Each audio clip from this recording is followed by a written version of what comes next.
আম্মা জান আমেনা তিনি যেই দিন ওনার গর্ভ থেকে নবী আলাইহিস সালাম পদার্পণ করবেন, সুয়াইবা উম্মে আইমান দুইজন দাসীকে নিযুক্ত করলেন শ্বশুর হইয়া। আর আমার দেশও কতগুলা নরপিচার স্বেচ্ছর ইতর আছে, ফুতুর বউ গর্ভবতী হইলে বাপের ভাত ফাটাইতে কি তা নাই যেমন স্বেচ্ছর আর কি খাডাস টেয়া লাগবো, বুঝেন নাই? এত টেক কেয়ার করন যেত না। আবার নিজের মেয়ে গর্ভবতী হইলে আবার 14 বার করে খবর লয় না, এটি মনে নাই আছে, এটা জানি, আমি ভালো করে জানি, সারা দেশে যাই তো জানি। খাজা আব্দুল মুত্তালিব তিনি বললেন, মক্কার সর্দার আমি, সমস্ত আরবের লোকেরা আমার কাছে আইসা কয় সর্দার হইলেন, কি হুকারে লাগলেন? তো উনি কই কি হয়েছে? পানি তো পাই না, মরুভূমি, তীব্র রোদের কারণে মরুভূমির বালিগুনি গরমে খন করছে, জমিনটা পেটে চৌচির হয়ে যাচ্ছে। খাজা আব্দুল মুত্তালিব পানি দরকার। ওনার রাজ দরবার আইসা যে বলছে, উনি এখন চিন্তায় পড়ে গেছে। দুপুরের দিকে সবাই গোসল করে খাওয়া দাওয়া করে ঘুমায়, ঠিক না? গোসলের দিকে, দুপুরের দিকে অধিকাংশ, এটা নবীর সুন্নাত। আর যারা চাকরি করে এটা আলাদা হিসাব আর কি, কথা বলছেন না। তো যাই হোক, খাজা আব্দুল মুত্তালিব কই দেখি যে কেউ নাই, কাবাঘরের কাছে কেউ নাই, আশেপাশে কেউ নাই। তিনি কাবাঘরের কাছে মুলতাজিমের একটা গর্ত আছে, ওখানে দাঁড়াইছে, কাবার চৌকাটে হাত রাখছে, কই কাবার মালিক, কাবার মালিক রে, এলাকার লোকান আমি সরদার বলে পানির জন্য আবদার করে, পানি কোত্থেকে দেবো? ঝড়ের রাজবালি যাইয়া এই কুয়ার মুখটা বন্ধ হয়ে গেছে গা। আপনি যদি কুয়াটা চালু করে দেন, আমার 10টা সন্তান আছে, একটা সন্তান আনিয়া আপনার নামে আমি কোরবান দিয়ে দিব। কোরবানি আল্লাহর পছন্দ। এই কথা কোয়া মাত্র জমজম খুব চালু হয়ে গেছে গা, সুবহানাল্লাহ। চতুর্দিকে পানি, মক্কার লোকেরাও পানি নিয়ে যাও, কত লাগবো? আরে সর্দার পানি কেমনে চালু হইলো? ও কাবাঘরের মালিকের হুকুমে চালু হয়েছে, সুবহানাল্লাহ। এখন উনি যে মানত করছে ফুত কুরবানি দিব ভুলে গেছে গা। একদিন রাইতে স্বপ্নে দেখায় মুত্তালিব জমজম খুব চালু হওয়ার জন্য মানত করলা, কিন্তু মানত আদায় করো নাই। ঘুম থেকে ওইটা পেরেশানি, সন্তানদেরকে ডাক দিছে, আবু জাফর, আব্বাস, আবুল আহাব, সাইবা, উতবা, কি হয়েছে আব্বা ডাকছেন কেন? আরে বাবারে, জমজম খুব চালু হওয়ার জন্য মানত করছিলাম। বাবারা, জমজম খুব চালু হওয়ার জন্য মানত করছিলাম, সন্তান কোরবানি দিব, তোদের মধ্য থেকে একজনের কোরবানি দিব। আব্বাস কয়, আব্বা আমার নাম কইছিলেন? কয় না, আমি হাইদা মরতে চাই না। আবু জাফর রে, তুই কি কস? কয় আব্বা আমার নাম লইছিলেন? কয় না, নাম কই না, যে সহিতে কুরবানি হয়। কয় আব্বা হাইদা মরতাম চায় না। 9 জন বিদায় হয়ে গেছে গা, সাইবা, উতবা সব বিদায় হয়ে গেছে গা। শেষে দিয়ে চালাইকা শুরুটার আগেরটা আর কি, কয় আব্বা একটা কাজ করেন, ছুটুটা আবদুল্লাহ আছে না, এরা জবাই করে দেন। ছোটো মানুষ দমক টমক দিয়ে ডরাইব, কি আমনেই জব হয়ে যাবো গা। হ্যাঁ, এটা ঠিকই কইছো। লইয়া গেছে ডাকডোল ফিটাইয়া, আর যা আবু জাহেলের মানত পুরো হইব। চিন্তা করে আজকে আব্দুল মুত্তালিবের কি হবে? মানত পুরা হবে, মানত আদায় করা হবে। কি করা হবে? ওনার ছেলের জবাই করে লাইব। এইদিকে এদিকে মক্কার অসংখ্য মহিলারা পর্যন্ত খাড়াই গেছে গা। কাবার ডান পাশে 100 জন যুবতী মহিলা, কাবার বাম পাশে 100 জন যুবতী মহিলা তলোয়ার নিয়ে খাড়াইছে। আব্দুল মুত্তালিব, তোমার 10টা সন্তান আছে, 9টারে জবাই কইরা লাও, আব্দুল্লাহরে জবাই হইতে দিব না। এখন লাগছে নিফেস, হায় রে কিভাবে কি করবে? এরপরে আপনার শামসিয়াতে যারা ব্যবসা করতো বণিক দল, এরাও তলোয়ার লইয়া হারাইছে, মেয়েদের পক্ষ হইয়া হারাইছে। মেয়েদের পক্ষ হইয়া হারায় কয়, হ্যাঁ আমরাও যুদ্ধ ঘোষণা করে দিলাম, আব্দুল্লাহরে মারতেন পারতেন না। খাজা আব্দুল মুত্তালিব ডেকে বলেন, কেন রে আমার ছেলেরা আমি মারমু, তোর কি? কয় ঠিক আছে, এমন বাকি 9টা আছে, সেগুলারে জবাই করে লান, আব্দুল্লাহরে জবাই করতে দিব না। কয় কেন দিবি না? কারণ হলো রে, শামসিরিয়াতে যখন ব্যবসা করতে যায়, আব্দুল্লাহর চেহারা দেখিয়া আমরা ব্যবসা করতে যাই, খোদার কসম রে, ওই দিন আমাদের ব্যবসায় সবচেয়ে বেশি লাভ হয়, ওই দিন সবচেয়ে বেশি লাভ হয়। এখন তো কি হলো, কোরবানি তো আর করতে পারে নাই, আর বাকি ছেলেরা তো বড় বড় হয়ে গেছে, বুঝে না। আর আব্দুল্লাহর বয়স হয়েছে 12 থেকে 14 বছর, এইরকম বয়সের আর কি। তো এখন মানত কিভাবে আদায় করবো? খ্রিস্টান পাদ্রীদেরকে ডাকাইলেন, ইহুদি আলেমদেরকে ডাকাইলেন, ডাকায় জিগায় মানত আদায় করি কেমনে, বুদ্ধি দেন। সবাই বলে একটা নাবালেক ছেলে অথবা মেয়ে আনেন, আইনা লটারি দেন, একটা সামরার মধ্যে লেখেন আবদুল্লাহ নাম 10 বার, উডের নাম 10 বার, উডের নাম আইলে উট কুরবান হইব, আবদুল্লাহ নাম আইলে আবদুল্লাহ কুরবান হইব। লটারি দেওয়া হলো, লটারি দিছে 100 বার, কয়বার? এর মধ্যে 99 বারে আবদুল্লাহ নাম আইয়ে, আর আছে কয়বার? অহন মক্কার অধিকাংশ নারীরা বণিক দলের লোকেরা কয় এ থামেন, কথা আছে। কি কথা? যতক্ষণ উডের নাম নাইব অতক্ষণ আবদুল্লাহরে কুরবানি হইতে দিতাম না। যতক্ষণ ওখানে যদি বারবার যদি আবদুল্লাহ নাম কাম হইতো না, উডের নাম আইলে তোকা শেষ। 99 বারের মাথায় যখন উটের নাম আসলো, 100টা উট কাবা করে আনিয়া খাজা আব্দুল মুত্তালেব কোরবানি করে দিলেন। সুবহানাল্লাহ।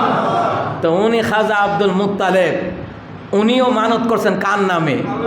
আর আমনে কোহানের ছাতা মাতা মাজারও মানত করেন, মাজারও সন্তান দেন, মাজারও গরু খাসি মুরগি দেন।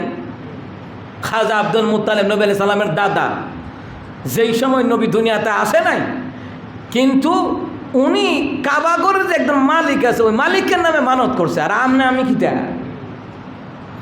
চিন্তা করছেন? সম্মানিত মহতারাম হাজিরিন, মানত আদায় হয়ে গেল গা। এই মাপে 6 বছর কেটে গেল। কয় বছর? আবদুল্লাহর বয়স হয়ে গেছে গা প্রায় 20 বছরের মতো, 20-22 বছরের মতো। এখন নওফেলের নামে একটা মরিয়ম আছে, মরিয়ম খালি বিয়ের প্রস্তাব দেয়। মরিয়ম বলে আবদুল্লাহ আমার যদি বিয়ে করতে পারো তাহলে মনে করবা যে তোমার ধ্বংসবোধের অভাব হইতো না, কারণ আমি আমার বাবার একমাত্র মেয়ে। আর ওই সময় নওফেল সে সম্পদের অধিকারী ছিল এবং মক্কার সবচেয়ে বেশি ধনী ছিল, আর একমাত্র কন্যা, বুঝলেন তো সম্পদের অভাব নাই। কিন্তু আবদুল্লাহ কোনো কিছু কইতো না, দৌড়ে বাপের কাছে গিয়া কইতো, বাপে কই ফুত আমি আছি যন্ত্রণা। চতুর্দিক থেকে বিয়ের প্রস্তাব আছে, আর মক্কাই থাকবো না, চল মদিনায় যাই। মদিনায় নিয়ে গেলেন। ওনার একজন বন্ধু আছে, নবী সাল্লাল্লাহু আলাইহি সাল্লামের দাদা আব্দুল ওয়াহাব জরজর, যেটাকে বলা হয়, তিনি স্বর্ণ মুদ্রার ব্যবসা করতেন। সুবহানাল্লাহ পড়েন। তো দুস্থর দেখে কি রে দুস্থ, খবর কি, এত তাড়াহুড়া পেরেশান? আরে দুস্থ আর কইস না, ফুলার বিয়ের লেগে বেবাক মানে মানুষে মাইয়া বিয়া দিতে বললে পাগল হয়ে রয়েছে। আমি আর মক্কায় থাকতেছি না, আমি আই বলছি তোর মাইয়া আমিনাটা আসেনি? হ আছে দুস্থ, তুমি যে আমার বইলা দিছিলা আমিনারা রাখতাম বললা, আমি আমার মেয়ে কন্যারে আমিনারে রাখা দিছি, কারণ তোমার ছেলের সাথেই বিয়ে দেবো। তাড়াতাড়ি বিয়ের ব্যবস্থা করো, আমি খালি যাবো না, পুত্রবধূ নিয়ে তারপরে মক্কায় যাবো। বিয়ে শাদী হয়ে গেলেন মক্কায়। বিয়ে শাদী হওয়ার পরে মক্কায় চলে গেলেন। মক্কায় যাওয়ার পরে হযরত আবদুল্লাহ তিনি রাস্তা দিয়ে হাঁটতেছে, ওই মরিয়ম যে মেয়েটা ওনাকে ভালোবাসতো ছাদ থেকে দেখছে, একতলার ছাদের উপরে থেকে দেখিয়া দৌড়াই যায়, কয় আবদুল্লাহ একটু দাঁড়াও। দাঁড়াইছে, দাঁড়াইয়া মাথা থেকে পা পর্যন্ত তাকাইয়া ওই মরিয়ম বিনতে নওফেল চলে গেলেন বাড়ির ভিতরে। হযরত আবদুল্লাহ ডাক দিলেন, মরিয়ম তুমি না আমার দেখলে ভালোবাসতা, আমার খাবার দাবার দিতা, উপহার দিতা, উপটকন দিতা, আজকে চলে গেলা কেন? আমি যে ভালোবাসতাম সাথে তো ভালোবাসতাম না, কারণ তোমার কপালের মধ্যে নূরে মোহাম্মদী একটা নূর ছিল। আমি চাইছিলাম তোমার বিয়ে করতে, তুমি সত্যি করে বলো তুমি কি বিয়ে করছো? হ্যাঁ বিয়ে করছি। কই করছো? মদিনায়। আব্দুল ওয়াহাব ওনার মেয়েরে বিয়ে করছে, আমেনারে। কায় আমার কপাল চলে গেল, আমার কপাল ধ্বংস হয়ে গেল। আমি তোমারে ভালোবাসি মোহাম্মদী নূর দেখা। আমি চেয়েছিলাম যে তোমাকে বিয়ে করলে আমি মোহাম্মদ সাল্লাল্লাহু আলাইহি সাল্লামের মা হতে পারবো। আমি এই আশাই তোমারে ভালোবাসলাম। এখন যেহেতু ভাগ্যবতী হয়ে গেল আমেনা, আর এখন আর তোমারে ভালোবাসা আমার লাভ নাই। সুবহানাল্লাহ বলবেন না? নবী আলাইহিস সালাতু ওয়াস সালামের আম্মাজান গর্ভবতী হলেন। তিনি বললেন, যেই দিন আমার মুহাম্মদ সাল্লাল্লাহু আলাইহি ওয়াসাল্লাম আমার গর্ভে আসলো রে, ওই দিন রাতে হযরতে আদম আমাকে সালাম জানায়া দিয়েছে। স্বপ্নে আদম সালাম জানায়, আমেনা সতর্ক থাইকো, তোমার গর্ভে যিনি আছেন তিনি রাহমাতুল লিল আলামিন হবে। এইভাবে করে করে প্রত্যেক চন্দ্র মাসের প্রথম তারিখে অসংখ্য পয়গম্বর হযরত আমেনাকে সালাম দিত, আমেনা রে তোমাকে লাখো সালাম, তোমার গর্ভে যিনি আছেন তিনি হলেন নবীদের সরদার, যিনি হবেন সুবহানাল্লাহ। এইভাবে করে করে হযরত আমেনা গর্ভবতী হয়ে গেলেন। এইভাবে গর্ভবতী হওয়ার পর একের পর এক স্বপ্নে স্বপ্নে দেখতেছেন নবীরা সালাম দেয়, অসংখ্য পয়গম্বররা সালাম দেয়। আমেনা কয় শুধু তাহাই নয়, সকালবেলায় হাঁটতে বের হয়, বাঘ আর হরিণ দেখি আমার সালাম দেয়। বাঘ আর হরিণ শত্রু না বন্ধু? কথা কন দেখেন, বাঘ আর হরিণের শত্রুটা দেখেন নাই? ডিসকভারি চ্যানেলে, বিভিন্ন চ্যানেলে দেখা যায়, মানে বাঘ হরিণ দেখলে যা দৌড়ানি দেয়, বাঘ আর হরিণ। আর ওই দিন দেখে কি বাঘ আর হরিণ, বাঘ আর হরিণ দেখিয়া আমাদের আম্মা যান আমেনা পিছপা করতে লাগলেন, একটু ভয় পাইলেন। বাঘ আর হরিণের জবান আল্লাহ তাআলা খুলে দিচ্ছে। খুলে দেওয়ার পর আমেনা ভয় পাইও না, ভয় পাইও না, আমরা বাঘ আর হরিণ একে অপরের শত্রু ঠিক আছে, কিন্তু যেই দিন থেকে তোমার গর্ভে রহমতুন নবী আগমন করছেন, তোমার গর্ভে স্থাপন হয়েছেন, ওই দিন থেকে বাঘ আর হরিণ আমরা শত্রুতা ভুলে গেছি। সুবহানাল্লাহ, ভয় পাওয়ার কোনো কারণ নাই। না বলেন, আমি গেলাম কুয়ার কিনারায়, কাবাগরের কাছে যে কুয়া আছে, এই যে কুয়ার কিনারায় গেলাম পানি আনার জন্যে, কে জানা বলে রে জিবরাইল তাড়াতাড়ি করে কুয়ার কিনারায় যাও, আমার বন্ধু নবীর মা আমেনা আসতেছে পানি নেওয়ার জন্যে। কুয়ার তলাদাস থেকে নোরের পাখা দিয়ে ধাক্কা লাগাইয়া দাও, পানি যেন কুয়ার কিনারায় কিনারায় ফিরে যায়, আমেনার যেন পানি নিতে কষ্ট না হয়। হযরত আমেনা বলেন, আমি গিয়া দেখি কুয়ার তলদেশে এতদিন পানি আছে, এখন দেখি কুয়ার উপরে পানি। সুবহানাল্লাহ। এরপরে বলা হলো, আমি দেখলাম এক ঝাঁক পাখি আকাশ দিয়ে উড়ে যাচ্ছে, হঠাৎ করে তাকায়া দেখি রে কে যেন বলে রে, এ পাখিরা আমেনার মাথার উপর দিয়ে যাস না, কারণ বেয়াদবি হয়ে যাবে, কারণ রে আমেনার গর্ভে রাহমাতুল লিল আলামিন রয়েছে। হযরত আমেনা বলেন, এইভাবে করে করে মক্কার লোকেরা আমার শ্বশুরের কাছে নালিশ দেয়, আপনার ফুতুর গোড়া বালানা। কী হয়েছে? জামাই মরে গেছে। কবে? 6 মাস গর্ভে থাকতে নবী আলাইহিস সালামের আব্বাজান দুনিয়া থেকে বিদায় হয়ে গেছেন, তো তোমার ছেলের বউটা ভালো না কেন? জামাই মরে গেছে গা, এখন কি স্বর্ণ অলঙ্কার পরন লাগে নাকি? এখন কি সাজগুজ করা লাগে নাকি? এখন কি সুগন্ধি ব্যবহার করা যায় নাকি? খাজা আব্দুল মুত্তালিব ধরে মা তুমি সুগন্ধি ব্যবহার করো কেন? মক্কার লোকের এইটা কয়, আব্বা আমি কি করাম, যেদিন থেকে আমার শিশুপুত্র, যেদিন থেকে আমার মোহাম্মদ আমার সন্তান, যেদিন থেকে আমার গর্বে, এই দিন থেকে আমার সারা শরীর থেকে মেসকম্বরের গ্রান বের হয়, যেই দিকে বের হই ওই দিকেই মেসকম্বরের গ্রান সরা যায়, তা আমি কি করতাম? সুবহানাল্লাহ। খাজা আব্দুল মুত্তালিব কয়, আমার নাতিটা বড় ভাগ্যবান। সুবহানাল্লাহ। আল্লাহ কহুদা ভাগ্যবান না, তিনি রাহমাতুল লিল আলামিন হবে। সুবহানাল্লাহ।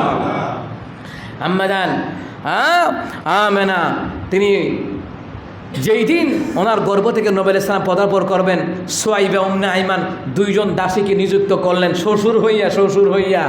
আর আমার দেশও কতগুলা নরপিচার স্বেচ্ছর ইতর আছে, ফুতুর বউ গর্ভবতী হইলে বাপের বাত ফাটাইতে কি তা নাই যেমন স্বেচ্ছর আর কি খাড়াস টেয়া লাগবো, বুঝেন নাই? এত টেক কেয়ার করন যেত না। আবার নিজের মেয়ে গর্ভবতী হইলে আবার 14 বার করে খবর লয় না, এটি মনে নাই আছে, এটা জানি, আমি ভালো করে জানি, সারা দেশে যাই তো জানি। আর আব্দুল মুত্তালিব পুত্রবধূ বাবার বাড়ির মদিনায়, না না না, আমার পুত্রবধূ আমার বাড়িতে থাকুক, তার কষ্ট, তার সুখ দুঃখে যা কিছু করার আমি করব, এই হচ্ছে শ্বশুর। কিন্তু নিজের মেয়ের বালা 16 আনা, পুতের বউর বালা বালা না, পরের মাইয়া তো বালা না। নিজের মেয়ে হাজারো অপরাধ করলে সহ্য হয়, আর পুতের বউ একটা দুষ করলে তাই খাওয়ান লাগবো না, আর একটা করাইলাম। ও কথা কন না কেন? আসেনি এমন রোগের রুগী? অভাব নাই দেখেন গিয়ে পরিবারের সমাজে। খাজা আব্দুল মুত্তালিব 2 জন দাসী নিযুক্ত করছে। কয়জন? 2 জন নিযুক্ত করছে। কইছে আমার ছেলের বউর জন্য কষ্ট না হয়, সুয়াইবা উম্মে আইমান একজন বাইরে থাকবা, একজন ভিতরে থাকবা, আমার নাতি যদি দুনিয়াতে আসে সর্বপ্রথম আমারে খবর দিবা। খাজা আব্দুল মুত্তালিব দৌড়ে আইছে, আইয়া কয় সুয়াইবা তাড়াতাড়ি আমার নাতিরে খুলে দে। উম্মে আইমান সুয়াইবা মাথা খারাপ হইছে না, ওহনো তো আপনার নাতি দুনিয়াতে আসে নাই। আরে না, আমি কাবাগরে দেখেছি, আমি কাবাগরে শুয়ে আসছিলাম, হঠাৎ করে দেখলাম উপরের দিকে, দেখি যে সবুজ পোশাক পইরা, সবুজ ডানা ডানা পইরা কে যেন বলতেছে, আয় হাওয়া, আয় মরিয়ম, আয় আসিয়া, আয় রহিমা, আয় তাড়াতাড়ি করে আয়, আজকে রাতে রাহমাতুল লিল আলামিন দুনিয়াতে আগমন করবে, আসো তার একটু সেবা করে আসি। সুবহানাল্লাহ। খাজা আব্দুল মুত্তালিব কয়, আমি ভাবছি তো আমার নাতি মনে হয় পড়ছে, না আসে নাই, আইবা আইলে আপনি খবরটা ভাই খাইবেন। দেখছেন নি ছেলের নাতির লেগে কত পাগল, আর আপনার দেশে ছেলের নাতির লেগে কোনো কিছু জুটে না, মেয়ের ঘরের নাতির লেগে চুরি কইরা বাজার কইরা লইয়া যা। এমন আছে, এমন আছে। আপনি মা বাপ ব্যস্ত যাবেন গা, ইনসাফ করতে হবে। হযরত হালিমা রাদিয়াল্লাহু তাআলা আনহা তিনি কয় যে আমার দুইটা স্তন তো কে, আমার মোহাম্মদ একটা স্তনের দুধ খাইতো আর একটা খাইতো না। বড় অপরে জিজ্ঞেসি খাইছো না কেন? আমি আমার ভাইয়ের প্রতি ইনসাফ করছি। সুবহানাল্লাহ। দেখছেন কেমন পয়গম্বর, কেমন রসুল, শিশু পয়গম্বর, ওই সময় তিনি ইনসাফ প্রতিষ্ঠা করেছেন। সুবহানাল্লাহ। আর এখন আমাদের ইনসাফ শেষ। সম্মানিত মুহতারাম হাজিরিন, সোহাইব ইবনে আয়মান কয় আমরা দেখেছি রাহমাতুন নবী দুনিয়াতে পদার্পণ করেছেন, আমরা দেখেছি সবাই যেইভাবে দুনিয়াতে আসে রাসূল সাল্লাল্লাহু আলাইহি ওয়াসাল্লাম সেইভাবে আসেন নাই। আমরা দেখেছি নূরের টুপি পরা অবস্থায় রাহমাতুন নবীর আগমন হয়েছে। কি বুঝলেন? রাহমাতুন নবী সাল্লাল্লাহু আলাইহি ওয়াসাল্লাম নূরের টুপি পরে দুনিয়ার জমিনে তিনি পদার্পণ করেছেন। হ্যাঁ, আব্দুল মুত্তালিবের কাছে খবর গেছে, পরে দইরা আইসে তো নাতিরে কুলে এলাইছে, দাও রুমাল দিয়ে পেঁচাইয়া দাও। সুবহানাল্লাহ বলবেন না? কি বুঝলেন? আল্লাহ তাআলা কয় জিবরাইল আমার বন্ধুর একটু আমার কাছে নিয়ে আসো না, তাড়াতাড়ি নিয়ে আসো। নিয়ে আসলেন। জিবরাইল একবারে জান্নাতের পোশাক টুশাক লইয়া আইনা রুমাল দিয়ে পেঁচাইয়া নিয়ে গেছে। দক্ষিণ থেকে উত্তর, পূর্ব থেকে পশ্চিম নিয়ে গেছে। গোটা দুনিয়াটা আলোকিত হয়ে গেছে। অসংখ্য বর্ণনা এসেছে যেগুলি এক জুমায় বলা সম্ভব নয়। ইনশাল্লাহ বাকি আলোচনা আগামী জুমা। তো যাই হোক, ইনশাআল্লাহ আল্লাহ তাআলা যেন এই নবীর প্রেমে যেভাবে ইনসাফ প্রতিষ্ঠা করেছেন ওইভাবে যেন আমরা ইনসাফ প্রতিষ্ঠা করতে পারি, আল্লাহ যেন তৌফিক দান করেন। সবাই বলি আমিন।